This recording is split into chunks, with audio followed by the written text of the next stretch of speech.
Telangana council for higher education نے EAMCET 2022 اور ای-سیٹ امتحان کو جون کے مہینے میں منعقد کرنے کا منصوبہ تیار کیا ہے۔ اس سلسلے میں حالیہ دنوں Telangana council for higher education کے عہدیداروں کا ایک خصوصی اجلاس منعقد ہوا، جس میں مختلف انٹرنس امتحانات کے انعقاد کے سلسلے میں تفصیلی تبادلہ خیال کیا گیا۔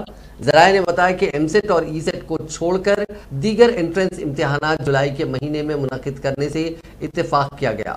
بتایا گیا کہ انٹرمیڈیٹ ایم پی سی اور BiPC second year کے امتحانات 7 مئی کو ختم ہونے والے ہیں اور پالی ٹیکنک ڈپلوما کے آخری سیمسٹر کے امتحانات جون کے پہلے ہفتے میں مکمل ہوں گے، جس کے پیش نظر council for higher education EAMCET اور ای-سیٹ انٹرنس امتحانات جون کے اواخر میں منعقد کرنے کا جائزہ لے رہی ہے۔ باقی انٹرنس امتحانات جس میں آئی-سیٹ، ایڈ-سیٹ، لا-سیٹ، ٹی-سیٹ، پی جی انجینئرنگ سیٹ جولائی کے مہینے میں منعقد کرنے پر غور کر رہی ہے۔ مذکورہ انٹرنس امتحانات میں گریجویشن مکمل کرنے والے طلباء شرکت کریں گے۔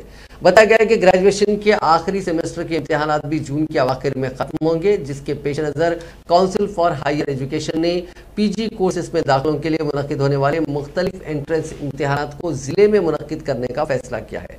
اس سلسلے میں بہت جلد کونسل کی جانب سے تواریخ کا اعلان کیا جائے گا۔